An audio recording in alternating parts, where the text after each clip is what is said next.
Como foi que me salvei pelo precioso sangue? Como paz com Deus achei, sempre pelo mesmo sangue. Ó fonte sem igual, que lava nosso mal, paz e perdão real, vemos nesse mesmo sangue. Cristo fez a redenção pelo precioso sangue. Podes alcançar perdão, ainda pelo mesmo sangue. Ó fonte sem igual, que lava nosso mal, paz e perdão real, vemos nesse mesmo sangue. Em Jesus a salvação, pelo precioso sangue. Paz e santificação, ainda pelo mesmo sangue. Ó fonte sem igual, que lava nosso mal, paz e perdão real, vemos nesse mesmo sangue. Vamos dar graça. Nosso bendito Deus e Pai, te agradecemos por mais essa oportunidade, enquanto essa porta da tua graça está aberta, para nós podermos proclamar essas boas novas de salvação para todo perdido, todo aquele que tem sede de se achegar a Cristo de uma maneira tão simples, pela fé nessa obra que Cristo fez ali no Calvário, naquela cruz.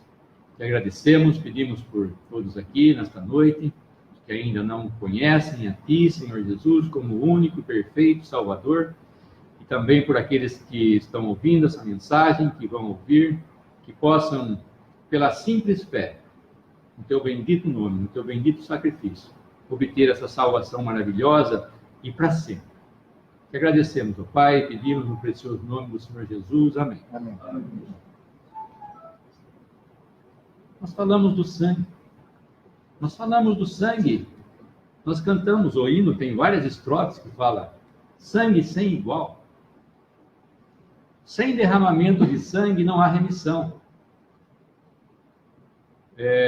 Uma vez eu fui numa reunião na casa de uma pessoa que havia me convidado, e eu disse que a Bíblia, que Deus era um Deus sanguinário, que a Bíblia era um livro todo escrito de sangue. Essa pessoa me contou depois, que ela entendeu a mensagem, ela disse, quase que eu expulso esse homem da minha casa. Na verdade, toda a Bíblia, se nós formos ler com atenção, nós vemos que os sacrifícios que eram ofertados, não havia uma outra condição que Deus havia dado para que o homem se aproximasse dele, a não ser com sangue.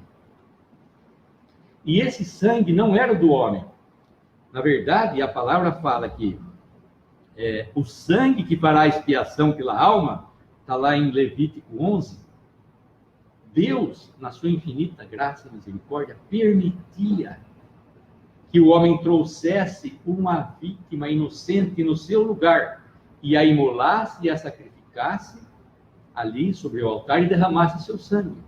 E aquele sangue Deus olhava, então, e cobria os pecados. Nós vemos muitos sacrifícios no Velho Testamento. Muitos animais que foram sacrificados. Mas todos eles significavam, eram tipos da pessoa do Senhor Jesus, dando a sua vida ali naquela cruz e morrendo no nosso lugar, a verdadeira vítima, e derramando o seu precioso sangue por nós. Deus aceita, então, essa oferta de Cristo como única e verdadeira, aquela que realmente podia tirar os pecados de uma vez para sempre. Você, qual é o seu nível de instrução? Eu conheci uma pessoa que ela fez a faculdade, aí a empresa, para que essa pessoa tivesse progresso na empresa, ela tinha que fazer um doutorado, mais 2 anos estudando, e depois, se ela quisesse dar mais um passo, ela teria que fazer um mestrado. Nossa, mais 2 anos, quanto tempo estudando, faculdade, doutorado, mestrado, para quê?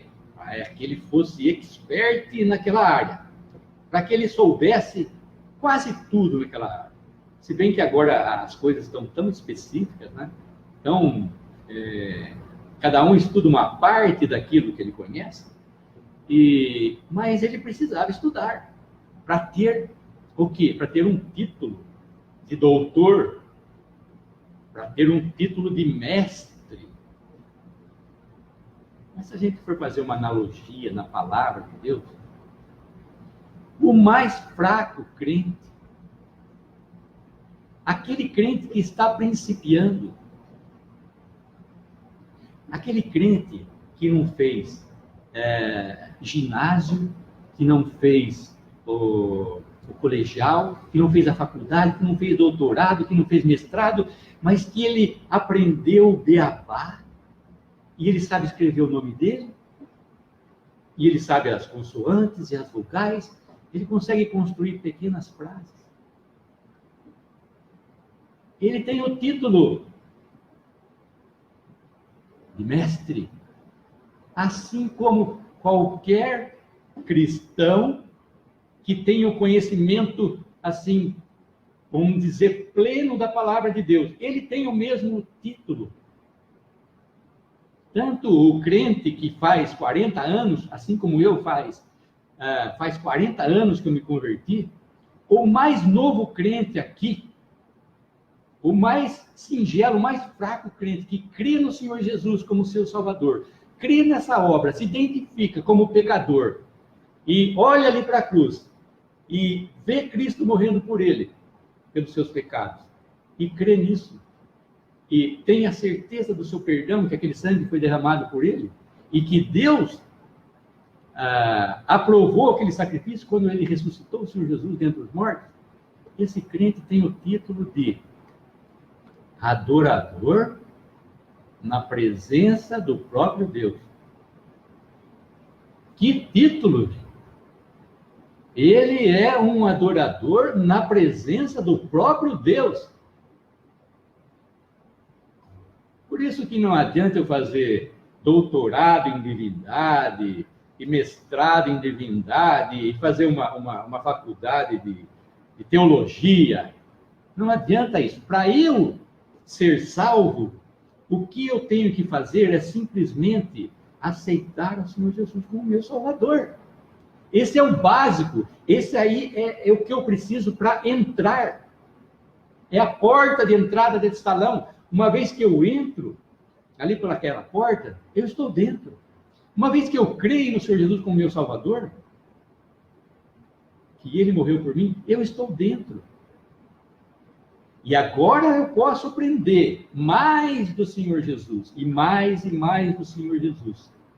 Aí eu posso conhecer o meu mestre, o meu Senhor, o meu Salvador melhor.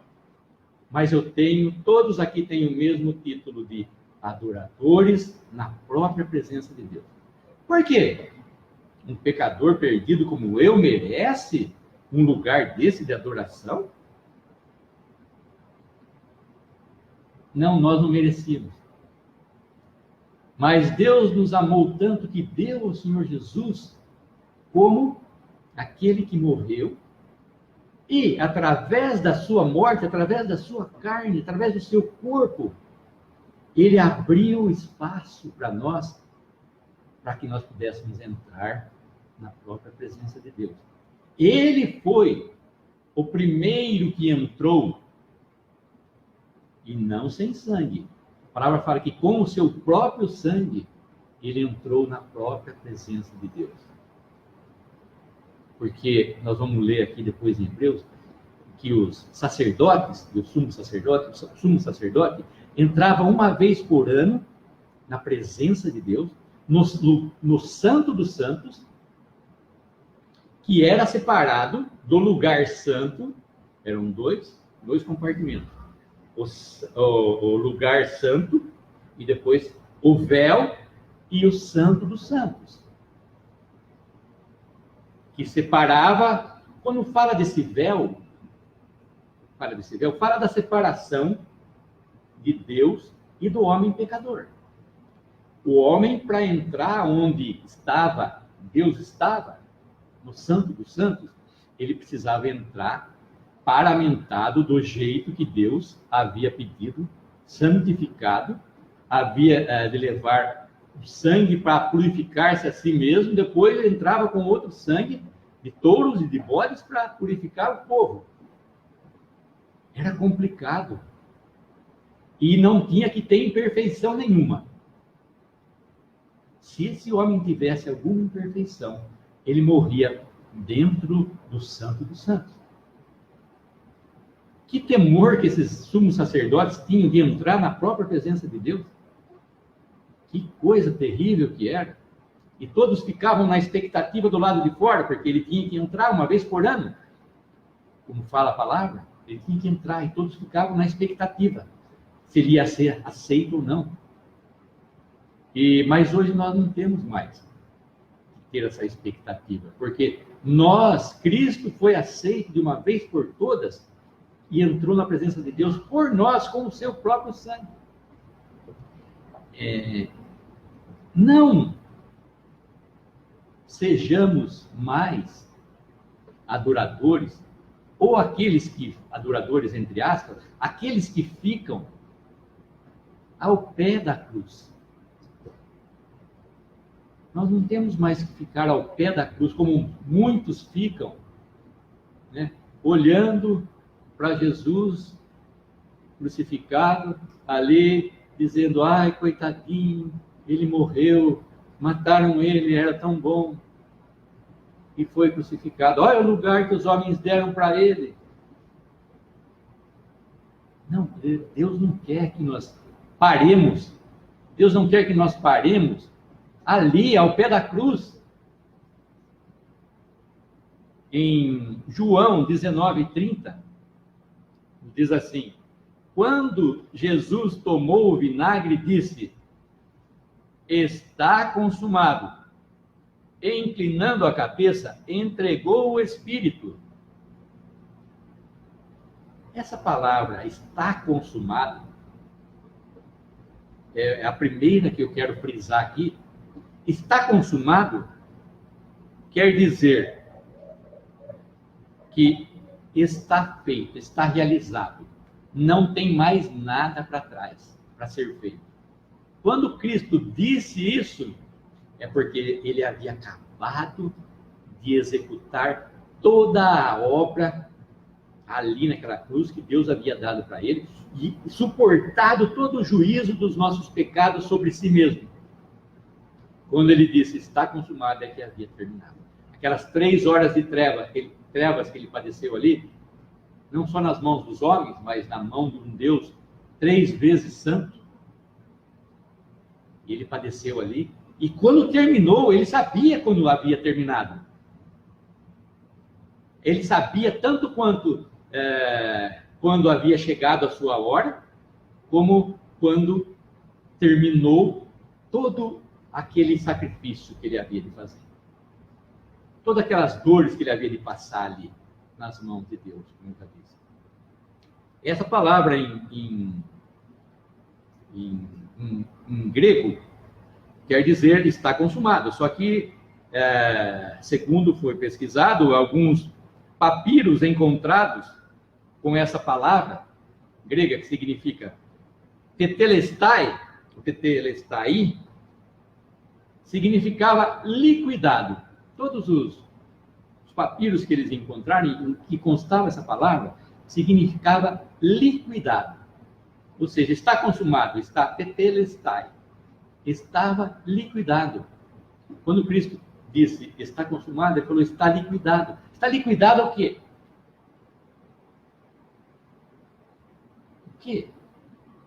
Todo escrito de dívida, como fala lá em Colossenses, que era contra nós, Deus tomou e cravou sobre a cruz. Todo escrito de dívida, todas as nossas duplicatas vencidas, as nossas dívidas, os nossos empréstimos, ou todos os nossos pecados, para ser mais assim explícito, todas as nossas dívidas para com Deus, foram cravadas ali naquela cruz. E quando Cristo dá o último brado, e dando um grande brado, expirou, nos fala a palavra. Ninguém que estava ali naquela cruz, que era uma coisa muito terrível, a morte de cruz era uma coisa muito terrível, e o homem que estava ali naquela cruz, ele não tinha onde se apoiar, ele não tinha onde se sustentar. Quando a fraqueza chegava forte, a desidratação, as dores, ele pendia. Ele pendia, e quando ele pendia, doía a mão, e quando ele pendia, ele não podia respirar, ele tinha que voltar de novo, e para poder respirar. Era uma coisa assim, era uma aflição muito grande. Quanto mais fraco, e a pessoa acabava morrendo de falta de ar. Faltava-lhe o ar, ela morria sufocada ali, porque caiu o peso, ela ficava com tanta dor no peito que ela não conseguia subir de novo, que nós temos que fazer esse movimento para encher os nossos pulmões de ar, né? Nós temos que fazer esse movimento. E Cristo estava ali naquela cruz porque era a vontade dele. Ele disse, o bom pastor dá a vida pelas suas ovelhas. Eu livremente a dou de bom grado. Eu quero dar a minha vida pelas minhas ovelhas. Ninguém a toma de mim, mas eu a dou espontaneamente. Todos aqueles sacrifícios que eram oferecidos por causa do pecado no Antigo Testamento, os animais vinham, porque trazidos ali, eles nem sabiam que iam ser imolados, que iam ser sacrificados. Uns talvez viessem até arrastados, né? Sem vontade de estar ali, e ainda mais se eles soubessem que iam ser mortos. Mas esses animais eram trazidos pelo aquele ofertante, pelo pecador que trazia aqueles animais. E o Senhor Jesus, o contrário, foi levado diante dos seus tosqueadores como uma ovelha muda. Me fala em Isaías. Foi levado como uma ovelha muda e ele não abriu a sua boca.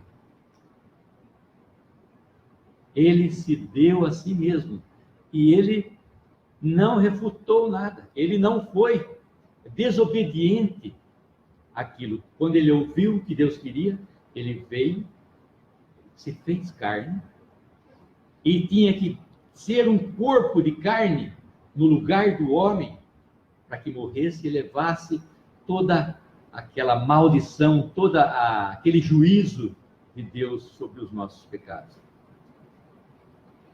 E Jesus, clamando outra vez com grande voz, entregou o Espírito. Está lá em Mateus 27, 50. Depois 27, 51. E eis que o véu do templo se rasgou em dois, de alto a baixo. E eis que o véu do templo se rasgou em dois, de alto a baixo. Esse véu, como eu já disse, é o véu que fazia separação entre o lugar santo dos santos. Era um véu tão espesso, que alguns dizem que tinha 3 polegadas. Isso aqui, 7,5 centímetros de espessura. Ele era grosso. E quando o Senhor Jesus morreu, o véu do templo se rasgou em 2. Foi de alto a baixo. Não foi de baixo para cima, foi Deus quem rasgou o véu, foi de cima para baixo. Dizem que para poder cortar, romper esse véu, precisaria-se da força de 2 cavalos. 2 cavalos amarrados, puxando aquele véu tão grosso que era, tão espesso que era. Mas quem fez a obra foi Deus. Quem fez o véu se abrir, se romper em 2, de cima para baixo, foi o próprio Deus. Quando ele aceitou a obra de Cristo, quando Deus viu que tudo estava pronto, quando ele disse, está consumado, o véu do templo se rasgou. Mostrando o quê? Que aquela separação que existia entre Deus e o homem, que o homem podia entrar só com sangue, foi aberta. Estava livre. Imaginem vocês se tivesse algum sacerdote ali no lugar santo, que tivesse visto aquilo acontecer.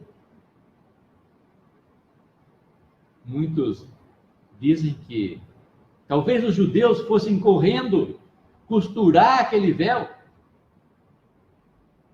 para que não ficasse aberto, de medo, mas não adiantava mais. Quem rompeu o véu, quem fez o véu se partir foi o próprio Deus. Não havia mais separação entre o homem pecador e Deus, Salvador, porque Cristo cumpriu a obra. Tudo isso nós somos porque Cristo cumpriu a obra, e nós podemos agora entrar na própria presença de Deus, porque o véu foi rasgado.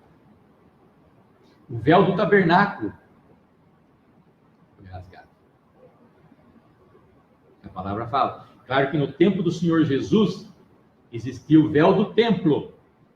Mas quando nós entramos em Hebreus, nós vamos ver que o véu do tabernáculo, que era o mesmo véu, não era o próprio véu do templo, era o mesmo véu, com a mesma espessura, tudo igual. Só que quando ele vai, o escritor de Hebreus, que provavelmente é Paulo, segundo eu penso, ele escreve comparando Moisés com Cristo. Então, Moisés, quando as coisas foram dadas, o tabernáculo, a lei, foi dada para Moisés. E ele compara a economia mosaica. Quando ele fala lei, ele está falando de tudo que se refere à antiga economia judaica, que é a lei, os profetas, os sacrifícios, as pessoas, os escritos, o Pentateuco, tudo que é da lei. Quando ele fala lei, não são só as tábuas da lei. A lei engloba tudo, todo o sistema judaico, né, mosaico, que era, por isso que em Hebreus ele não fala do templo, ele fala do tabernáculo. E aqui nós estamos vendo que Jesus, quando ele deu um grande brado e disse está consumado, o véu do templo se rasgou em 2. Então era um lugar onde Deus ficava dentro e o homem ficava fora. O homem não entrava e Deus não saía. Mas Cristo veio a esse mundo, dizendo que ele era o único que podia, com o seu próprio sangue, naquela hora, entrar na própria presença de Deus. E um terceiro fato está em Hebreus mesmo, capítulo 1, versículo 3,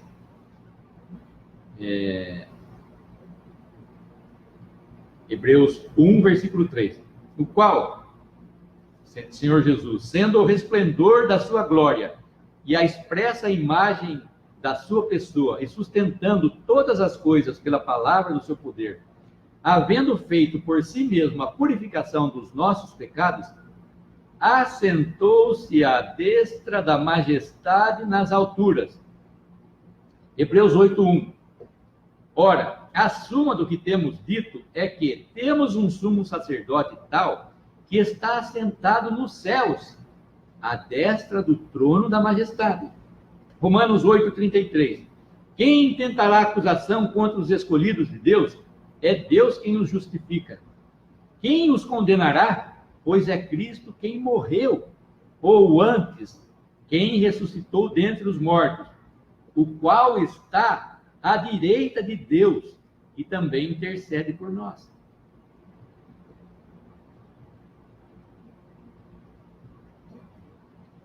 Fez coisas que o cristão, ou o crente, ou aquele que ainda não crê, deve saber que Cristo morreu e disse, está consumado, terminou a obra de uma vez. Eu não tenho que fazer mais nada, eu tenho a minha parte, o que eu cooperei nessa obra foram os meus pecados que caíram lá sobre Cristo, os meus pecados. E Cristo conhecia já antes da fundação do mundo, ele sabia tudo, Deus sabe tudo. Os meus pecados que eu cometi antes de me converter, os meus pecados de hoje e os meus pecados de amanhã. Nós vamos ver em Hebreus que não existe um segundo sacrifício, não existe uma segunda maneira, não existe que Cristo levou só os meus pecados até a hora que eu me converti. Não existe isso. Ele, com uma única oferta, como nos fala em Hebreus 10, aperfeiçoou para sempre os que são santificados. Então, sabendo que Cristo disse, está consumado, terminou a obra, está realizada, eu não devo mais nada diante de Deus. Segundo, o véu foi rasgado, o véu do templo se rasgou em dois.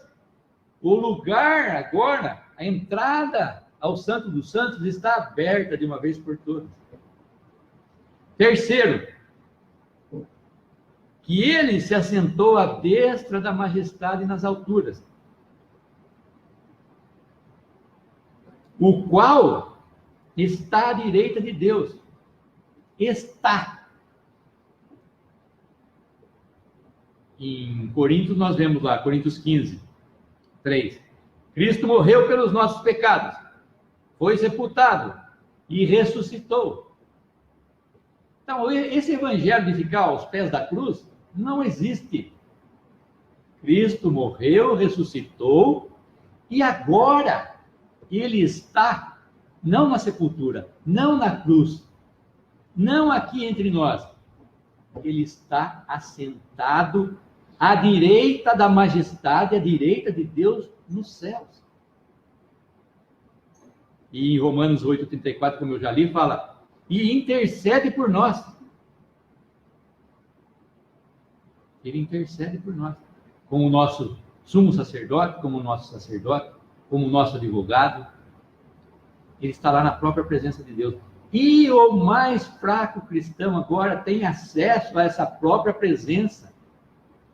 Porque Cristo, nosso precursor, como nos fala a palavra, aquele que veio antes de nós, aquele que veio primeiro do que nós, ele entrou na própria presença de Deus.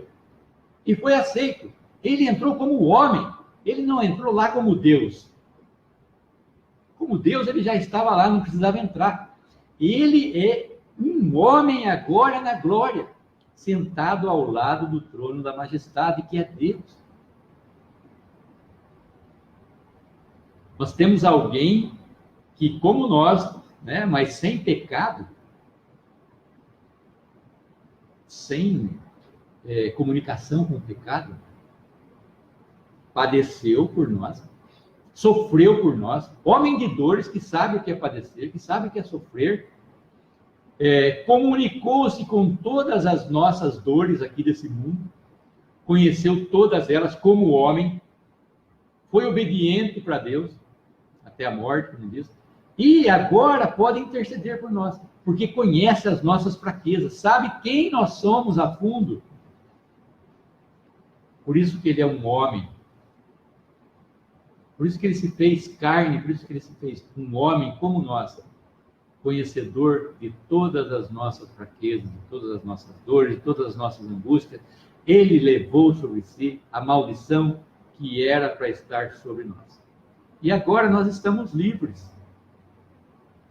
Nós estamos livres de toda essa maldição, livres do pecado, de toda desse fardo de pecado que existe sobre a costa do pecador. É o fardo leve que ele quer nos dar, o fardo da salvação, conhecimento dessa salvação. Por que não se conhece? Por que os homens oprimem os outros homens, dizendo que eles têm que conhecer mais a palavra de Deus, se manter mais na palavra de Deus, se santificar mais, para que eles possam ganhar os céus? Não é isso. Nós vamos ver que a palavra santificação não quer dizer isso. Deu me tornar mais santo cada dia. Ezequias disse: eis que para minha paz eu estive em grande amargura, em Isaías 38, 17. Tu, porém, tão amorosamente abraçaste a minha alma, que não caiu na cova da corrupção, porque lançaste para trás das tuas costas todos os meus pecados. Ezequias, então fala lá em Isaías 38, 17, porque lançaste para trás das tuas costas todos os meus pecados. Ezequias sabia que ele era pecador. Mas Ezequias não sabia quantos pecados exatamente ele havia cometido. Alguém daqui sabe quantos pecados já cometeu? Alguém teve a curiosidade de contar isso? Jamais. Mas Deus tem todo contado, como já foi falado aqui, os nossos pecados.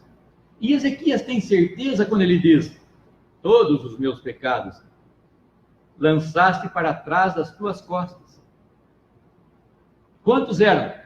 Ezequias não sabia, sabia que era um montão, mas Deus sabia. Todos aqueles que Ezequias havia cometido, lançado atrás. Quando se lança atrás, o incrédulo que ainda não crê no Senhor Jesus como seu Salvador, ele está como que diante da cruz. E o juízo está sobre ele. Porque se eu estou em Cristo, os meus pecados não estão mais em mim, estão em Cristo. Se eu não estou em Cristo, a ira de Deus permanece sobre mim, como fala a palavra em João 3.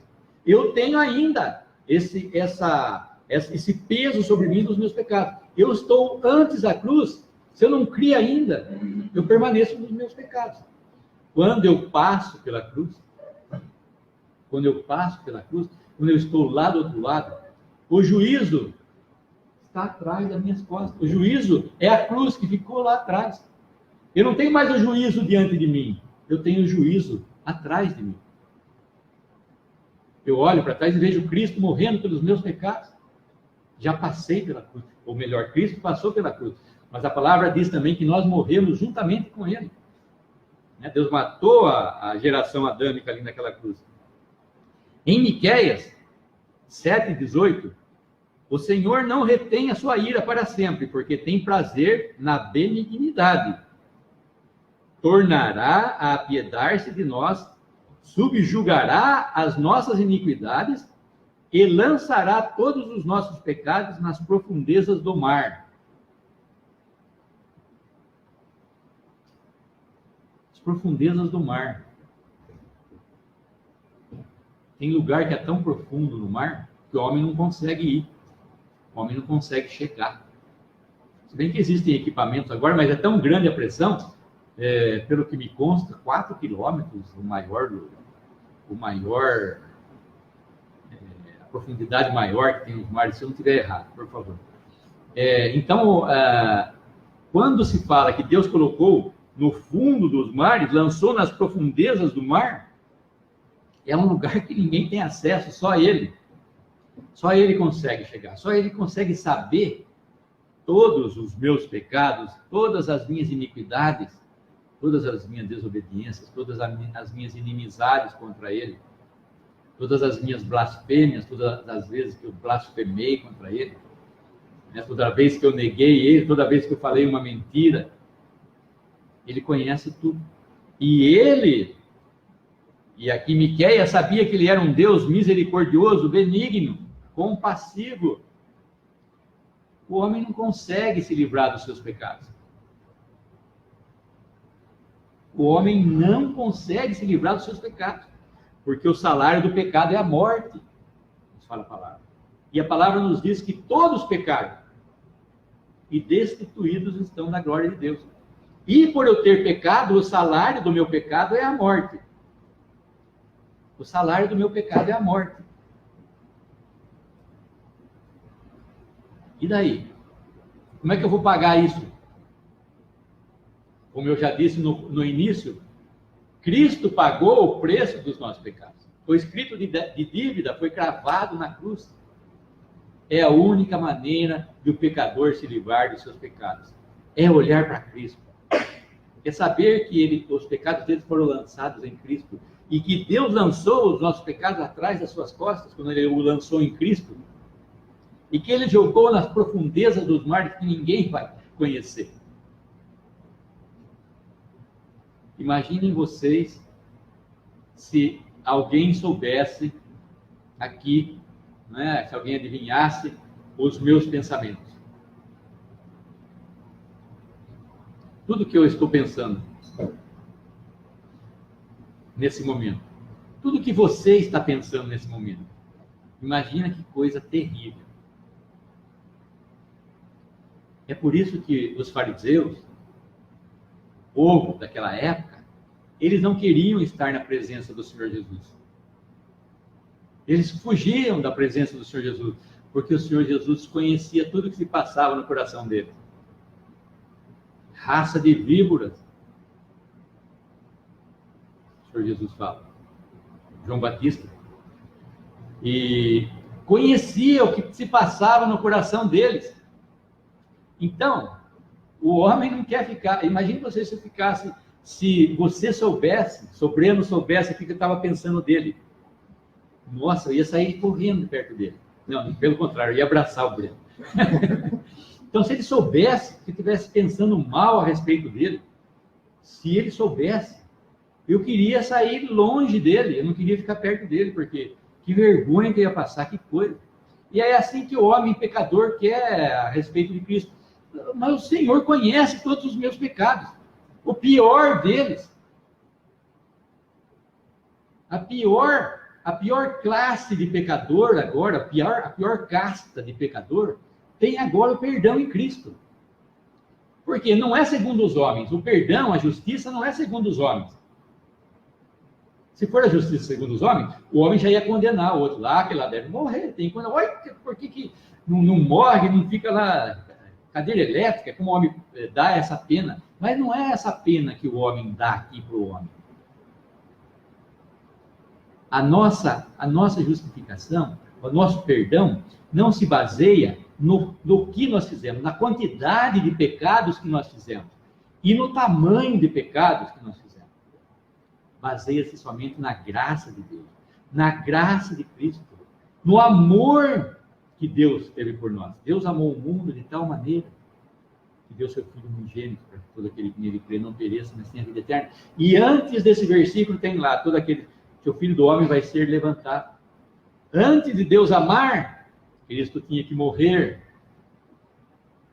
É que o homem não entende. Cristo tinha que morrer. Agora Deus pode nos amar. Como filhos, porque Cristo já morreu de uma vez para sempre. Para os pecados.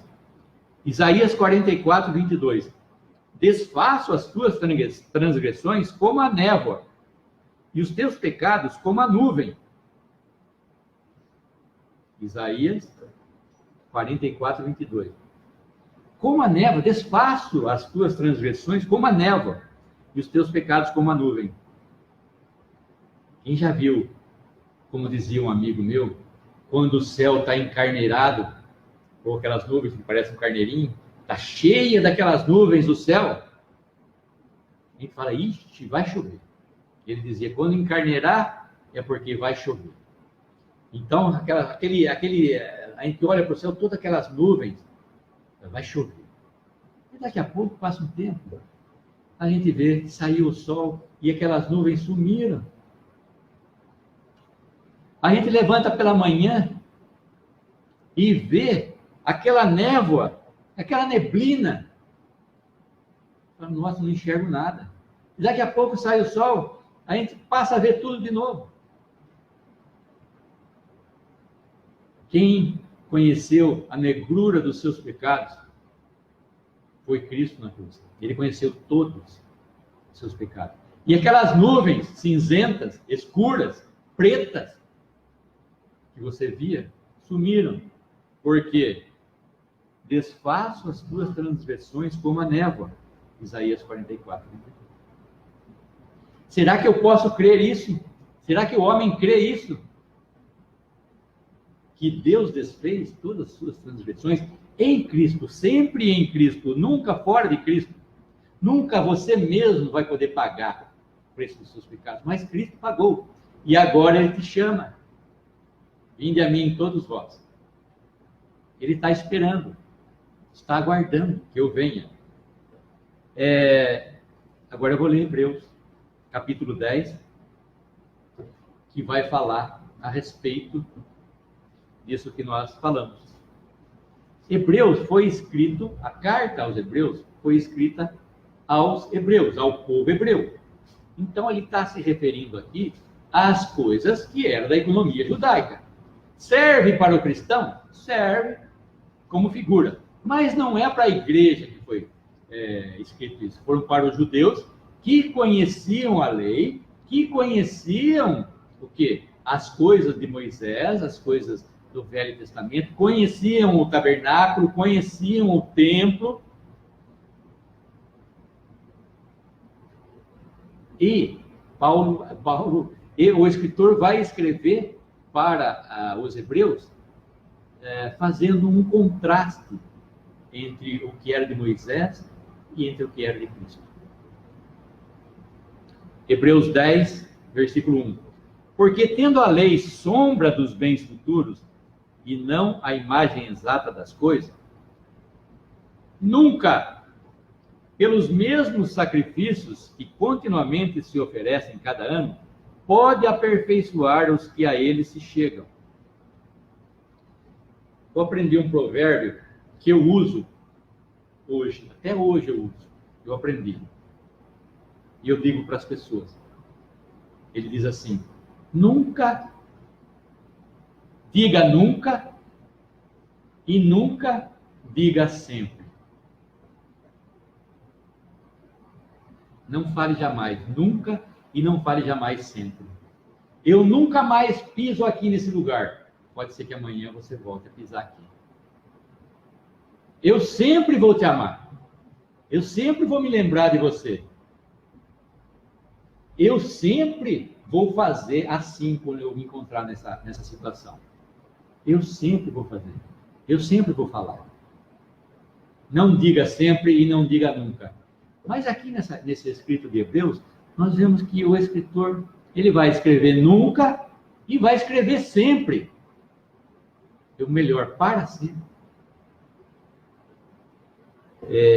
Então a lei tinha a sombra dos bens futuros e não a imagem exata das coisas. Quem já viu um negativo de fotografia, consegue enxergar alguma coisa no negativo? Malemar eu consigo ver alguma coisa no negativo. Posso até, conhecendo a fotografia original, conhecer aquele negativo. Esse negativo aqui é daquela foto lá. Mas eu não consigo ver a imagem real das coisas. Quando eu pego a fotografia, eu vejo a imagem real daquele negativo. Então a lei, o sistema mosaico, era o quê? Um negativo das coisas perfeitas que haviam de vir, que era Cristo. Então é o que ele vai dizer aqui. Jamais, nunca, aqueles sacrifícios poderiam o quê? Trazer uma paz, trazer a liberdade e aperfeiçoar aqueles que se achegavam. Aqueles sacrifícios. Eles faziam o sacrifício, daqui a pouco pecava, tinha que fazer de novo o sacrifício. Todo ano era feita uma rememoração, uma comemoração, uma lembrança de pecados.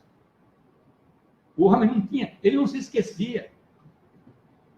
Ele tinha que ficar lembrando do pecado dele. O ano seguinte ele ficava lembrando do pecado. O outro ano ele ficava lembrando. Fora o que ele tinha que oferecer quando ele pecava, que ele levava lá. Então, era uma comemoração constante. E nunca, pelos mesmos sacrifícios, podia purificar, aperfeiçoar aqueles que se achegavam ali naquele sistema de coisas. De Moisés, da lei, do sacrifício, dos sacerdotes. Versículo 2. De outra maneira, teriam deixado de se oferecer, porque purificados uma vez os ministrantes, nunca mais teriam consciência de pecado. Se aquele sacrifício realmente purificasse aquelas pessoas, aquele sacerdote, aquele sumo sacerdote, nunca mais teriam consciência de pecado. Eles iam se lembrar do pecado. Consciência é uma coisa muito interessante. Você tem sua consciência. E quando você faz alguma coisa errada, quando alguma coisa fica te martelando a consciência, como a gente costuma falar, tem alguma coisa martelando minha consciência. Eu fiz uma coisa para aquela pessoa lá, preciso pedir desculpa para ela. Então, mas não é só isso, né? A consciência, vamos supor que você devesse para uma pessoa. E toda vez que você cruzasse com aquela pessoa, ela ia olhar para você e você ia pensar, estou devendo R$1.000 para ela, que você estava pensando que eu devia. E a pessoa olhava para você, podia falar assim, ele me deve R$1.000, aquele cara me deve R$1.000. Agora vamos supor que uma outra pessoa foi lá e saldou a sua dívida. Você não estava nem sabendo e a pessoa foi lá e saldou a sua dívida. E você, e o homem já, o seu devedor, sabendo já que sua dívida foi saldada. O cara pagou, o cheque tinha fundo, foi com dinheiro, sabia tudo certinho o que tinha acontecido. E ele vai passar diante de você de novo. Mas ele sabe que você não deve mais nada, mas você ainda tem a consciência de dever para ele. Você vai estar com essa consciência ainda lá. Devo R$1.000 para ele. Aí ele vai te chamar, vem cá um pouco. Vem cá um pouco. Sabe aquilo que você devia para mim? Fulano foi lá e pagou. Está aqui o recibo. Está aqui, eu já risquei aqui, está pago. Agora sim. Agora eu posso passar de novo diante dele e saber que já foi paga a dívida. Minha consciência não está mais manchada. Esses, então, nunca teriam consciência de pecado. O pecado ficava lá. A consciência ficava dele. Mas a palavra fala que nós fomos justificados por Cristo Jesus. Nós fomos justificados, nós não fomos só perdoados, fomos justificados, fomos lavados, fomos purificados. De uma tal forma, a nossa justificação é de uma tal forma, que nós não temos mais ficha na delegacia, como nós conhecemos, na delegacia existe a ficha dos criminosos. Está lá, se você for no arquivo, está lá, tudo que ele fez. A nossa ficha, se a gente for procurar no arquivo de Deus, não está mais lá, sumiu. Deus sumiu com ela. Se alguém for procurar lá, se Deus for procurar nos arquivos, a minha ficha vai estar lá, ficha limpa. Não cometeu nada, mas eu cometi um monte de coisa errada. Mas foi Deus quem deu o fim naquela lista. Ele lançou no fundo dos mares, ele fez ela desaparecer como uma nuvem. Os ofertantes, naquele tempo, aquele que ofertava lá, trazia uma oferta, um animal, ele tinha que se identificar colocando a mão sobre a vítima. Ou seja, era uma maneira de transferir o quê? Como se fosse transferir a culpa dele para aquela vítima. Então, era transferido. Ele sabia que aquela vítima ia ser oferecida no lugar dele. E hoje, imaginem a consciência dessa pessoa que estava ali, ciente de que aquele animal seria o seu substituto. Imagina hoje o cristão que se identificou com Cristo, se identificou com a sua oferta, sabe que ele fez aquele sacrifício de uma vez para sempre. A minha identificação com Cristo é importante, assim como era importante a identificação do pecador com a sua vítima. Nós formos ler lá no Velho Testamento, nós vamos ver. Hebreus 10, 3. Nesses sacrifícios, porém, cada ano se faz comemoração ou lembrança de pecados. Porque é impossível que o sangue dos touros e dos bodes tire os pecados. É impossível. Porque o sangue dos touros e dos bodes cobria pecado. Deus, na sua misericórdia, cobria os pecados. Porque ele estava aguardando o quê? Estava aguardando Cristo. Quando Cristo veio, todos aqueles pecados daqueles santos do Velho Testamento, nós vemos, foi colocado no seu devido tempo sobre Cristo. E os meus e os seus. Ele foi expiação, como foi lido hoje, não só dos nossos, mas do mundo todo. Como se eu fosse dar uma festa e dissesse para vocês assim, hoje eu vou fazer uma festa. Conta aqui, quantas pessoas tem? São 30 pessoas. Então, eu faço provisão, eu encomendo, falo assim, eu quero que você peça um bolo, salgadinho, refrigerante e tudo que você quer dar mais para essas pessoas e encomenda para 30 pessoas. Eu falo, eu convido todos vocês. Aí, desses 30, só vão 10. Mas vocês vão falar, mas, puxa, vai sobrar coisa dos 20 que não foram. Vai sobrar. É assim o que Deus fez. Deus fez a provisão para todos. E todos que se achegar vão obter perdão dos seus pecados. Tenham perdão, porque a provisão, a oferta, o cordeiro já foi dado para a provisão disso. Então, não pode falar que, eu não tenho perdão, eu não tenho salvação. Tem sim. É só se achegar a Cristo. Que você tem, porque a provisão já foi feita. Pelo que entrando no mundo de sacrifício e oferta não quiseste, mas corpo me preparaste. Está falando a respeito do Senhor Jesus no Salmo 40. Versículo 6 agora. Holocaustos e obrações e ofertas pelo pecado não te agradaram. Então disse, versículo 7, Hebreus 10. Eis aqui venho, no princípio do livro está escrito de mim, para fazer, ó Deus, a tua vontade. Como acima diz, sacrifício e oferta, holocaustos e ofertas pelo pecado não quiseste, nem te agradaram, os quais se oferecem segundo a lei. Então disse, eis aqui venho para fazer, ó Deus, a tua vontade. Tira o primeiro para estabelecer o segundo. Tira o primeiro o quê? Tira o que era segundo a lei. Tira a primeira ordenância, que era do ministério da morte e da condenação, como Paulo fala em Coríntios, capítulo 3, versículos 7 e 9, era o ministério da morte e condenação. Aquilo lá não podia tirar pecados. E depois ele fala do ministério da justiça e da reconciliação. E tira o primeiro para estabelecer o que é com Cristo.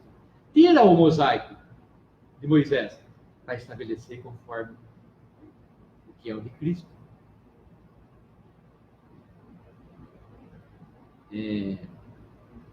Versículo 10. Na qual vontade temos sido santificados pela oferta do corpo de Cristo, de Jesus Cristo, feita uma vez. E assim todo sacerdote aparece cada dia ministrando, oferecendo muitas vezes os mesmos sacrifícios, que nunca podem tirar os pecados. Mesmo assim eles continuam, todo dia, trazendo sacrifício naquele tempo, né? Hoje não existe mais, porque Deus destruiu o templo. Então eles passavam todo dia oferecendo aquilo que nunca podem tirar pecados. Versículo 12. Mas este, havendo oferecido um único sacrifício pelos pecados, está sentado para sempre à destra de Deus, daqui em diante, esperando até que os seus inimigos sejam postos por escabelo, por estrado de seus pés, esperando só, aguardando. Mas onde que ele está? Para sempre assentado à destra de Deus. É onde nós vamos achar Cristo hoje. Assentado. Está lá no céu. Então, esse para sempre aqui de Hebreus é interessante. O para sempre e o nunca e o impossível. Para Deus, Deus pode falar isso.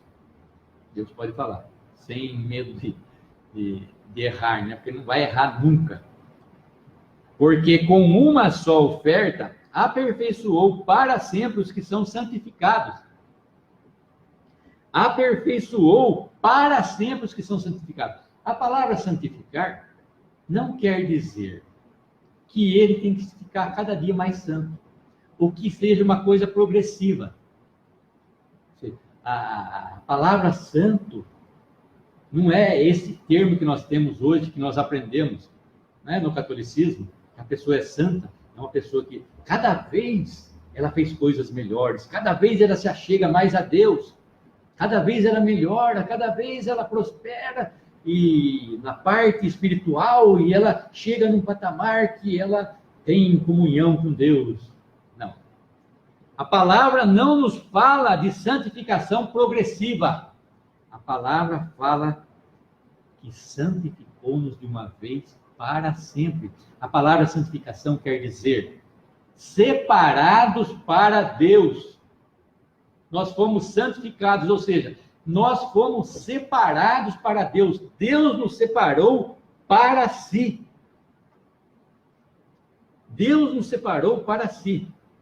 Certo? E nós somos agora santificados em Cristo Jesus. Como que era santificado o sacerdote?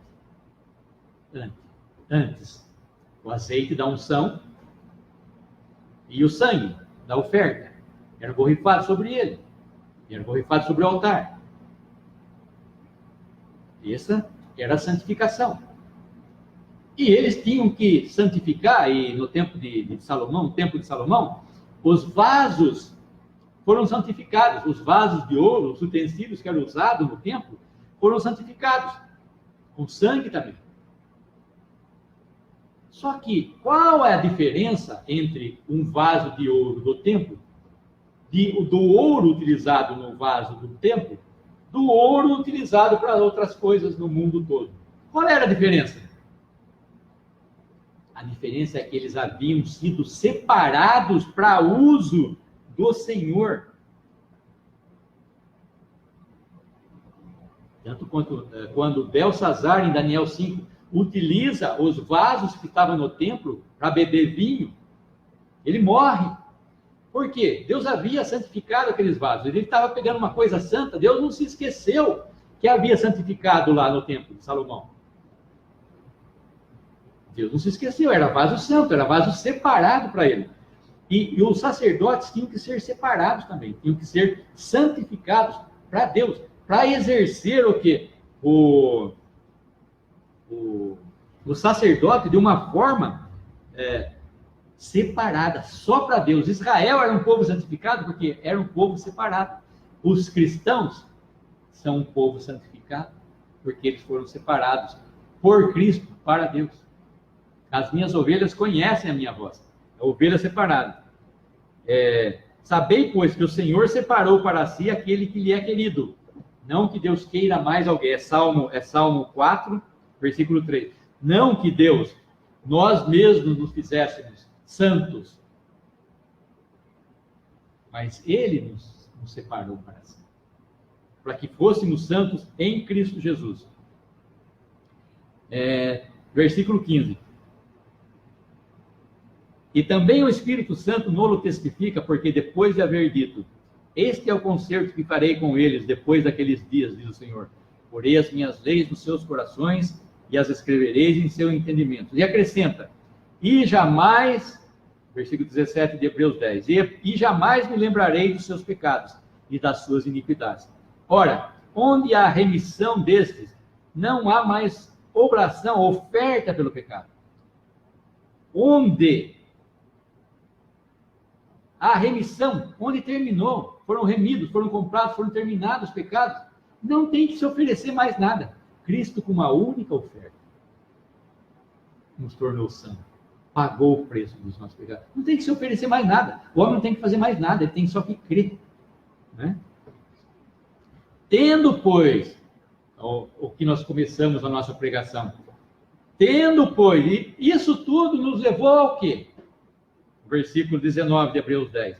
Tendo, pois, irmãos, ousadia para entrar no santuário pelo sangue de Jesus, pelo novo e vivo caminho que ele nos consagrou, pelo véu, isto é, pela sua carne, e tendo um grande sumo, um grande sacerdote sobre a casa de Deus, cheguemo-nos com verdadeiro coração, em inteira certeza de fé, tendo os corações purificados da má consciência e o corpo lavado com água limpa. O sacerdote era lavado com água também.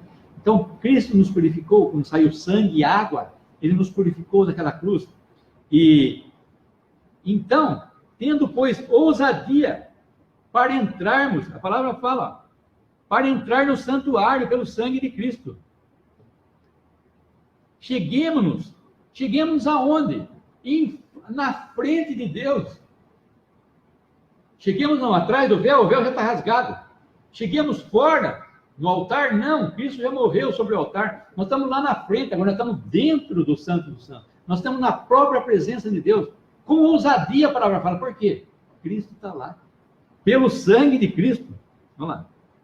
Pela sua carne, pelo sangue de Cristo, temos ousadia de entrar na própria presença de Deus. Cheguemos, pois.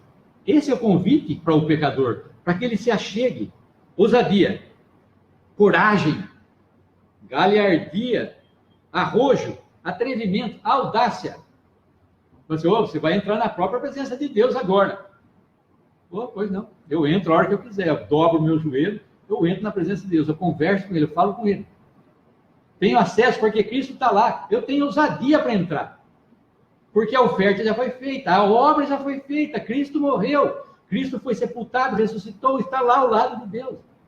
Eu tenho a certeza disso, porque eu creio na palavra de Deus, na palavra que está escrita. Essa é que me dá certeza. Se eu tirar a palavra, não tenho nada, não sobra mais nada para o pecador.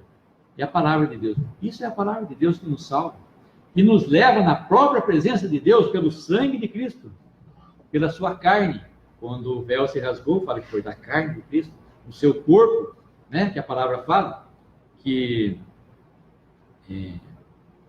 estava mais desfigurada do que a de todos os homens. Isaías, a sua carne foi na cruz, foi rasgada, então ele abriu o caminho para nós no véu. Tenhamos, pois, ousadia, não medo. Adão, quando ele pecou, ele sentiu medo. A primeira causa do pecado que Adão teve foi medo. A palavra fala aqui, adentremos, pois, diante da própria presença de Deus, sem medo nenhum, sem medo de errar, sem medo de ser feliz, sem medo de encontrar ali alguém que vai, o quê? Apontar o dedo para nós, você fez isso? Não.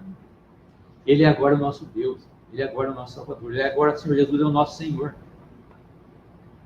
Ele ama, ele aborrece o pecado, Deus odeia o pecado, Deus é santo, mas Deus, porque ele teve que fazer aquilo em Cristo, teve que julgar o nosso pecado em Cristo, porque ele é santo, mas Deus ama o pecador e quer ele de volta para si. Podemos dar graça?